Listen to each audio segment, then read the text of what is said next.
Ndi nthawi ya nkhani kuchokera kuno ku MBC ndipo mmawu muli ndine Mercy Zamawa poyamba nayi mitu ya nkhanizi. President Mutharika watsindika zakufunika kugwira ntchito limodzi pakati pa boma ndi makampani omwe saboma pokweza ntchito zachuma m'dziko muno. Banki ya Reserve mogwirizana ndi nthambi ya Financial Intelligence Authority yayimitsa ndalama zokwana 72.6 billion kwacha zomwe anazipereka pogulira hotela ya Amaryllis mu mzinda wa Blantyre. Bungwe loyendetsa chisankho lati lilengeza zotsatira za chisankho chapadera chomwe chinachitika pa 17 March lero masana.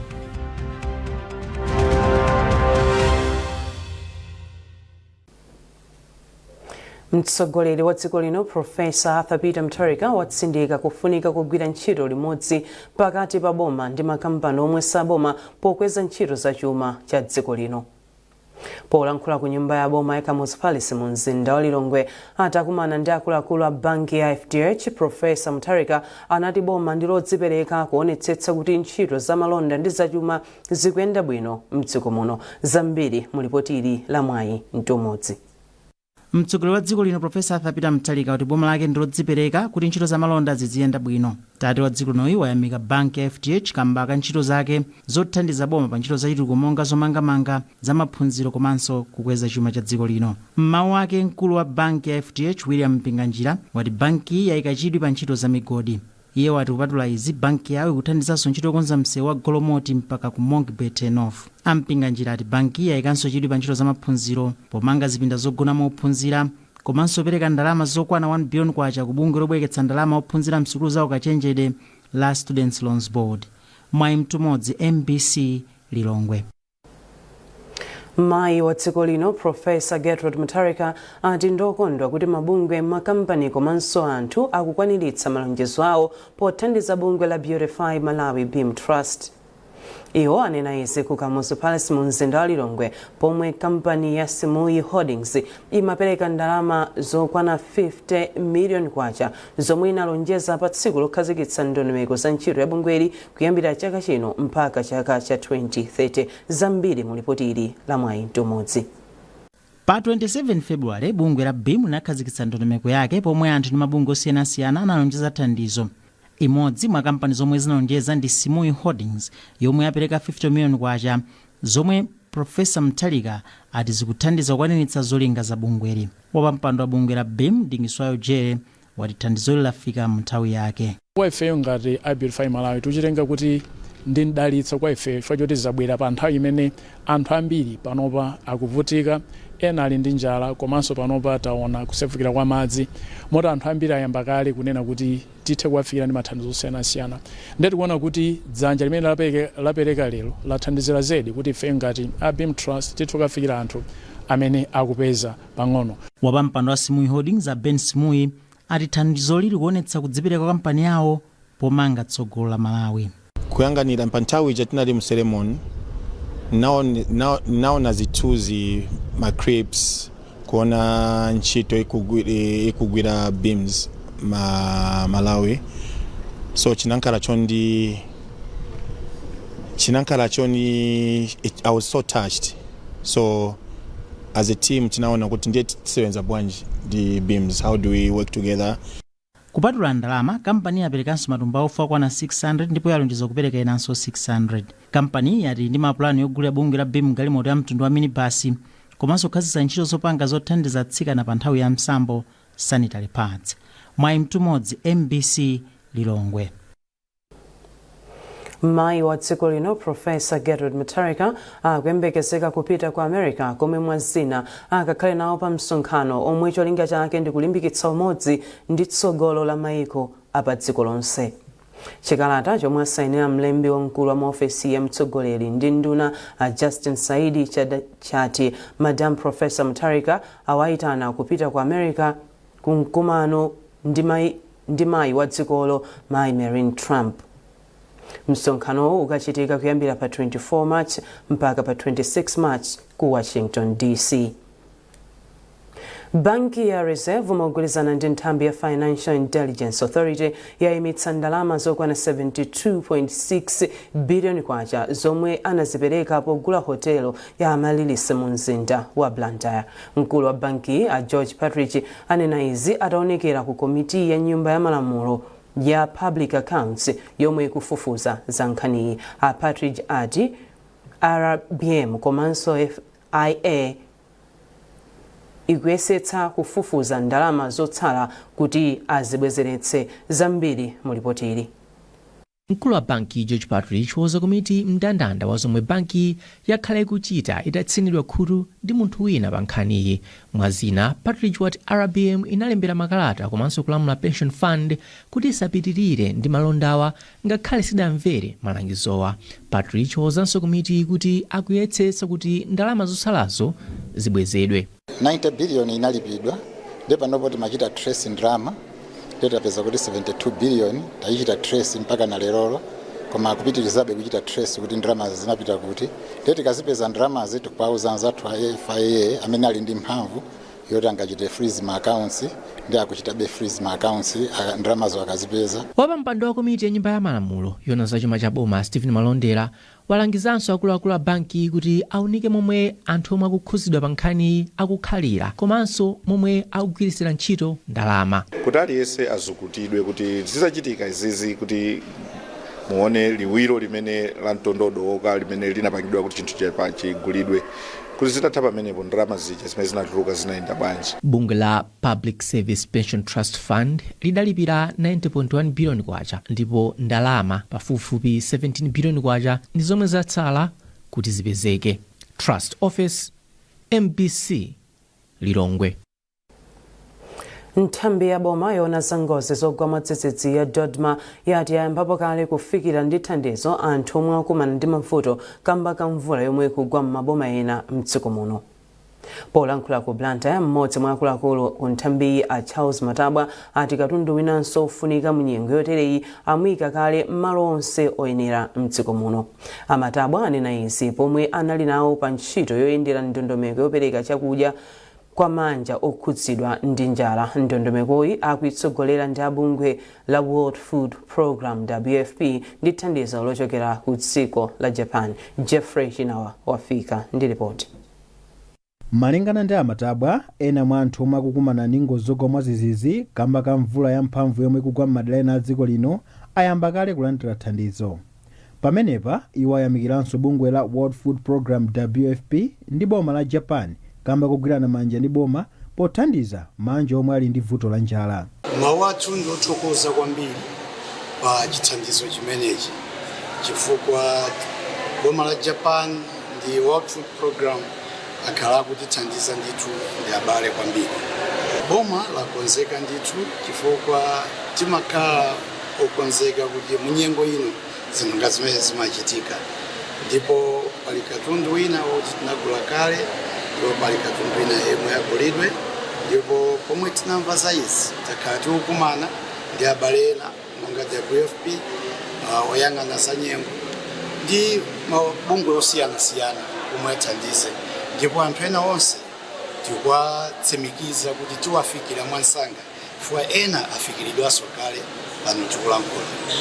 Naye kazembe wa dziko la Japan kuno kwathu Anaito Yosushi ati boma lawo lapereka ndalama zokwana 2.8 billion kwacha mu ntchito zothandiza anthu ndi chakudya. Bungwe la World Food Program WFP ndi lomwe likugwira ntchito yogawa chakudyachi. Mkulu wa bungwe li mdziko muno Hyang John Lee ati zonse zikuyenda bwino. Mmodzi mwa anthu omwe alandira nawo thandizo la chimangali ndi mayi Ane Manyozo. Mavuto amene tikumana nawo mbali ya zakudya tikumimati kumunda kulima sitokukolola pakali panonso kuti tibekena kalikusana kuna soti mawu anga ndi othokoza kuti pamene ayamba pa chochipa asatisire konka panopo ife tilibekena kalikonse kuti tingabwereko. Mchaka cha 2025 mwezi wa Okutobala malipoti a boma anaonesa kuti anthu pafupifupi 4 million ali pa chiopsezo cha njala mdziko muno. Jeffrey Chinawa, MBC, Blantyre. Nduna ya zamaboma ang'ono a Ben Perry ati nthawi yakwana tsopano yoti dziko la Malawi lipindule pachuma pogwiritsa ntchito zinyalala zam'makomo komanso zochoka m'mafakitale.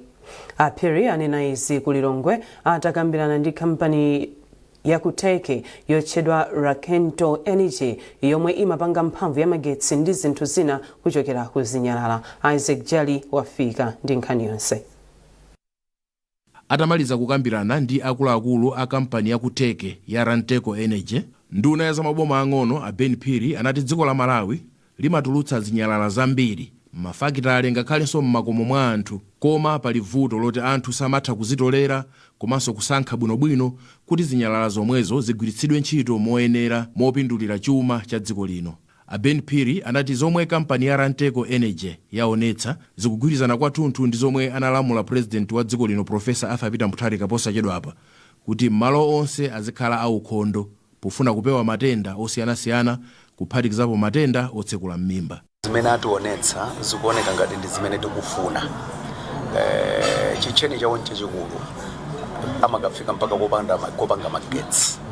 Ndefeyo nkhale tikupita kupanga magetsi koma chidwi chathu choyambirira malingana ndi ngakhale order imene inabwera kuchoka kwa president ndi kuti tiyike matawuni athu madera athu akhale aukhondo.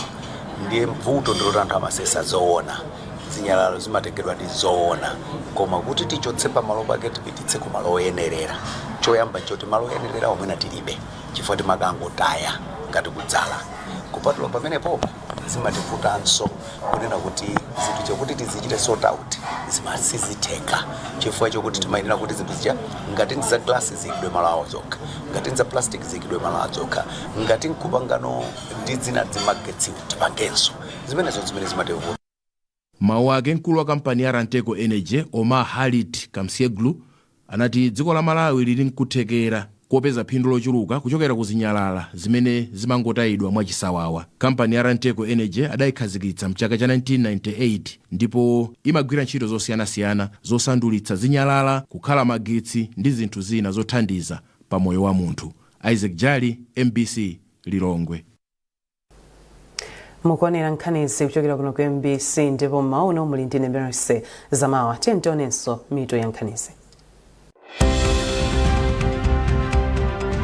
President Mutharika watsindika zakufunika kugwira ntchito limodzi pakati pa boma ndi makampani omwe saboma pokweza ntchito zachuma m'dziko muno. Banki ya Reserve mogwirizana ndi nthambi ya Financial Intelligence Authority yayimitsa ndalama zokwana 72.6 billion kwacha zomwe anazipereka pogulira hotela ya Amaryllis mu mzinda wa Blantyre. Bungwe loyendetsa chisankho lati lilengeza zotsatira za chisankho chapadera chomwe chinachitika pa 17 March lero masana.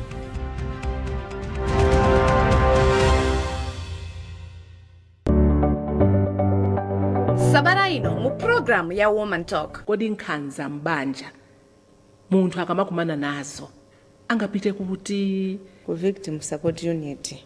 Timaziwa mungati kuti victim eti ndi munthu amene waoneka kuti wavutika kale. Moyo wa town uli pano bakakusile 1000 akukuza kuti ugule makala, ugule ndiwo, ugule tomato.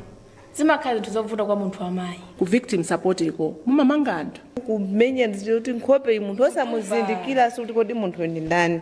Zikafika pamene paja nde timamanga ndithu. Tilakwitsa chifukwa chonena kuti banja munthu ndi bamboto. Munthu ndi bambo ndiye bambo uja amayena kuti abwerese chuma mnyumba muja mayi uja ndiwo ngothangatira. Ndiye pamene popo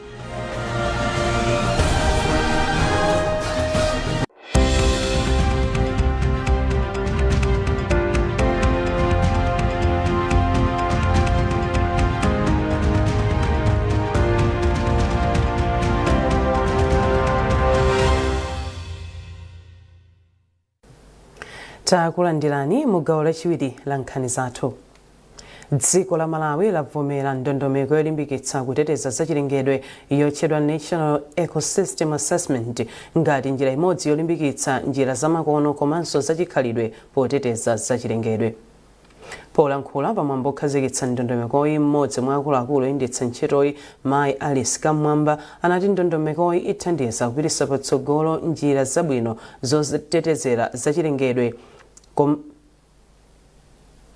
komanso kulimbikitsa adindo kuziwitsa anthu njira zosamalira zachilengedwe zopindulira anthu osiyanasiyana. Mayi Kamwamba akufotokoza. zithandizira kunena kuti zimene tafufuza ndikuwapasa boma kuwalangiza kuti zoyeneka kuchita ndi izizi akazitenga ndikupanga mapolicies amenewo kudziyikamo zithandizira kuti Malawi ina aliyense akhale okondwera chifukwa tagwira ntchito ndi dziko lonse la Malawi. Ndipo mawu ake mmodzi mwa akuluakulu ku nduna zosamalira zachilengedwe Ben Yasini anati ndondomeko yatsopanoyi ayitengera kwa anthu osiyanasiyana kuti adziwe kusamalira zachilengedwe pogwiritsa ntchito njira zamakono komanso zamakolo. Wilman Kondowe ndi omwe anatsogolera ntchito yolemba ndondomekoyi ndipo akufotokoza zambiri. So zimene tapeza nzoti nthawi zambiri malamulo aboma ngati mapolicies amasiya kumbali maganizo amakolo timasogoza kwambiri za science ndi nzeru za kunja. Izi zimapangisa kuti anthu akumuzaja asiye kukhulupirira kapena kutengapo gawo poteteza chilengedwe chifukwa iwowo ndi anthu amene amakhala ndi chilengedwe, ndi anthu amene amagwiritsa ntchito chilengedwe pa tsiku ndi tsiku. Ndiye tikasiya maganizo awo ndi kungowabweresera zinthu zimene zili m'mabuku zinthu zakunja zimapangisa kuti anthu aja aziona ngati nzeru zija si zawo, ndiye amapitiriza kuononga chilengedwe.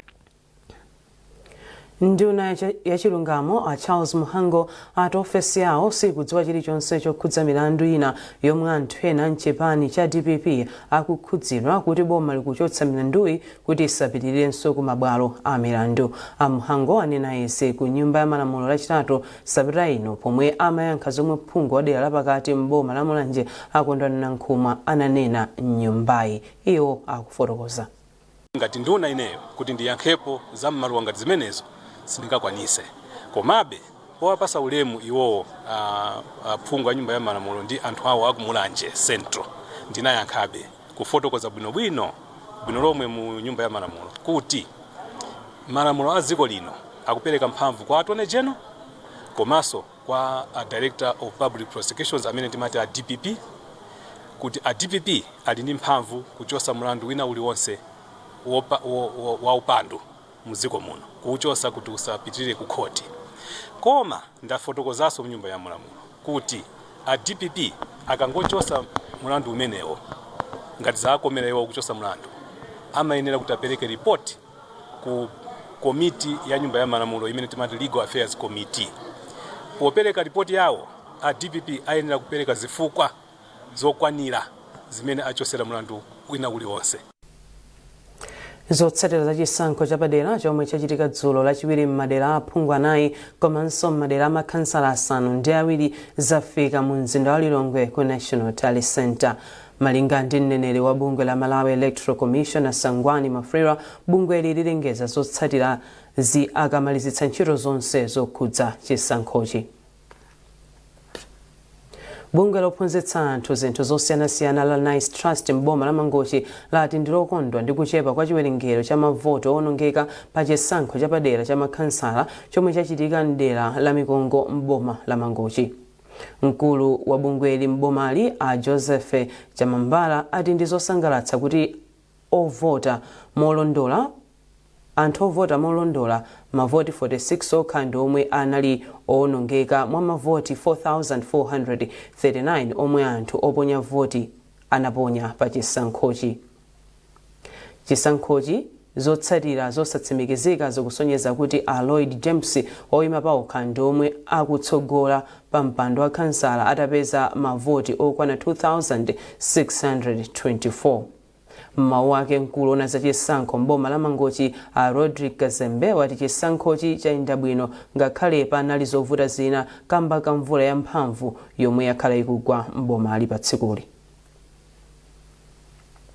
Bungwe la Malawi Council for Disability Affairs Makoda lati likuyamba ntchito yomwe cholinga chake nkupititsa patsogolo ndi kutukula achinyamata aulumali powathandiza m'magawo achuma kudzera mu ntchito za ulimi m'boma la Mangochi. Mkulu othandizira ntchito m'boma la Mangochi a Andrew Katembe ati ntchitoyi ithandiza achinyamata aulumali osiyanasiyana kukhala odzidalira paokha komanso odzidalira pachuma. Francis Banda walemba ripoti lomwe akuwerenga ndi Owen Mavula. Malinga ndi othandizira ntchito za bungwe la Malawi Council for Disability Affairs Makoda m'boma la Mangochi a Andrew Katemba, ntchitoyi yomwe ndi ya mgwirizano wa mabungwe a Youth Entrepreneurship for the Future of Food and Agriculture inayamba kale kudzera ku bungwe la Agra mothandizana ndi bungwe la Mastercard Foundation mdziko muno. Cholinga cha ntchitoyi ndi chofuna kuthandiza kusintha miyoyo ya achinyamata okwana 1.5 million pachuma omwe theka la iwo ndi atsikana pa nkhani za ulimi. Bungwe la Makoda ndi abwenzi pa ntchitoyi likhala likugwira ntchito yothandiza achinyamatawa powapenzetsa misika ya mbewu zawo, ngongole, maphunziro komanso kuwamenyera ufulu kuti mfundo za chitukuko zizikhala zokomeranso achinyamata aulumali. Chimene chiona kuti chichitika kwambiri project imeneyi choyambirira ndi tipezeka anyamata amene ali ndi malo osiyanasiyana amene angathe kukhala mu project izizi ndiona kuti maninga ndi mene Yesu akutani kuti akufunira ngati akufuna akutani akhala mu project komanso zimene tichite kwambiri ndiona kuti pali zinthu ziwiri zitatu zimene tichite palinso kuphunzitsa achinyamatawa ku nkhani ya lamulo la Persons with Disabilities Act 2024 kuti adziwe. Pothirapo ndemanga mkulu wa bungwe loona za anthu aulumali la Federation of Disabilities Organization in Malawi mbomali a Albert Mwase ati ntchitoyi yabwera pa nthawi yake pamene achinyamata ambiri aulumali mdziko muno akhala akusiyidwa pa nkhani zotukula miyoyo ya anthu. Ifeyo takondwa kwambiri kuti project ikhudza kwambiri achinyamata amene ali ndi ulumali kuti akhale akutenga nawo kumbali zosiyanasiyana kumene tikukamba nkhani za agriculture. So achinyamata amenewo mwina mbuyo amasalidwa kapena mwinano ma projects amafikira kukhudzana ndi ulumali ndi kubwera kwa project zathandizira kwambiri kuti ngati anali pa zero ndi kubwera kwa project atha kukwanirisa kupanga zinthu zosiyanasiyana. Ntchito yolimbikitsa achinyamata kuphatikizapo othawa mayiko awo pa zifukwa zosiyanasiyana ikuyembekezeka kupereka mwayi wa ntchito popanga zokolola kukhala zachikoka pa msika monga chimanga, soya, mtedza ndi ulimi wa nkhuku. Ndipo ntchitoyi ikugwirika ndi thandizo lochokera mu mgwirizano wa mabungwe a Fedoma, Makoda ndi Salama Africa. Ndipo mu nkhani yachisoni thupi la yemwe anakhalapo mlembi wa bungwe loyendetsa mpira wamanja mdziko muno la Namu Mayi Helen Mpinganjira Tasosa lero m'mandaliro kulumbadzi mu mzinda wa Lilongwe. Mayi Mpinganjira Tasosa anakhalapo mmodzi mwa akuluakulu oyendetsanso bungwe la Malawi National Council of Sports kuyambira mchaka cha 2021 mpaka 2025. Ulendo wawo unayamba ku timu ya Tigresses ngati osewera, mphunzitsi komanso oyendetsa timuyi mpaka imfa yawo. Mphunzitsi wa timu ya Tigresses Pistia Winga Kalua wati timuyi yataya mayi wawo. Helen ngati all my life I've stayed with her. Kuyambira kale more than 20 years we have been together. As you know, iyo ntchito zake za netball anayambira ku Tigresses. Ife tili ma player iwo ali akocha a Tigresses youth. And ma players athu timatenga Tigresses youth kubwera ku senior team. Mpaka nazachoka pamene paja ndikubwera kuzakhala ku sports council, ndikubwera kuzakhala Namu general secretary. Asiya kukhala Namu general secretary, she came back, she still continued as a manager. Meru nenera panolo even ma meetings yena kusonyeza kuti munthu anali ndi passion timapangira mchipatala. So kusimba Helen kwa ine kukha kondivuta chifukwa Helen anali mentor, anali mayi zambiri pa moyo wathu zimakhalira iyeyo. Pali zinthu zambiri zimene mwina zambiri zokuti tichita kusowa poyambira kuti tinkamba bwanja. Anali munthu wachikondi as a manager, as a mother, as a mentor, as an advisor. Ma advices ake amene amatipatsa ifeyo kwa ifeyo 3/4 amakhala opindula ndipo anthu ambiri apindula nawo. pali ana ambiri amene niyo simungathe kuona amene amatha kuwapanga menta mwakabisalira kuti luso lawo lizikhala likupitirira kuyambira kalidwe. Anthu ambiri mamudziwa Helen ngati kuti ndi munthu amene anagwira ngati administrator yekha, koma amene akundziwa Helen ngati nthawi ifeyo she was a coach, anapangapo za umpiring, anakhalapo umpire nthawi yayitali, nthawi yaife tikusewera she was ndithu umpiring ndi malemu late chowe, so analinso coach. So ndi munthu wokuti akakhala kuti wakhala ndi anawo amayamba kwa zaumayi zaumunthu physically ndikuthanso kunthandiza player uja kuti akafike. Komanso administratively ndikhulupirira kuti ma-administrators ambiri amapitiriza kuwathandiza abe nkhale anasiya ntchito ngati za general secretary. Koma ifeyo ndi mayi wathu, tata ya mayi wathu mmene mudziwira panopo ta Grace amene timadalira amene anali mayi ndi iyeyo, panopo tilibe china chilichonse chimene tingachite mawu akutisowa kuti tiyankhula bwanji. Ndipo pomaliza nkhanizi nayinso mitu yake. President Mutharika watsindika zakufunika kugwira ntchito limodzi pakati pa boma ndi makampani omwe saboma pokweza ntchito zachuma mdziko muno. Banki ya Reserve mogwirizana ndi nthambi ya Financial Intelligence Authority yayimitsa ndalama zokwana 72.6 billion kwacha zomwe anazipereka pogulira hotela ya Amaryllis mu mzinda wa Blantyre. Bungwe loyendetsa chisankho lati lilengeza zotsatira za chisankho chapadera chomwe chinachitika pa 17 March lero masana.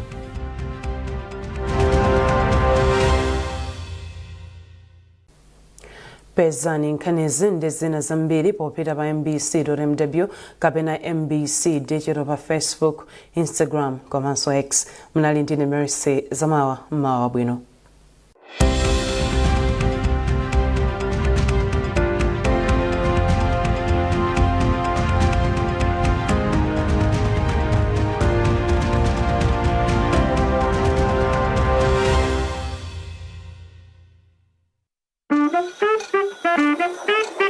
Vesti Mbola mmene muli nkhani zenizeni, nkhani zokutino muzitsate bwinobwino.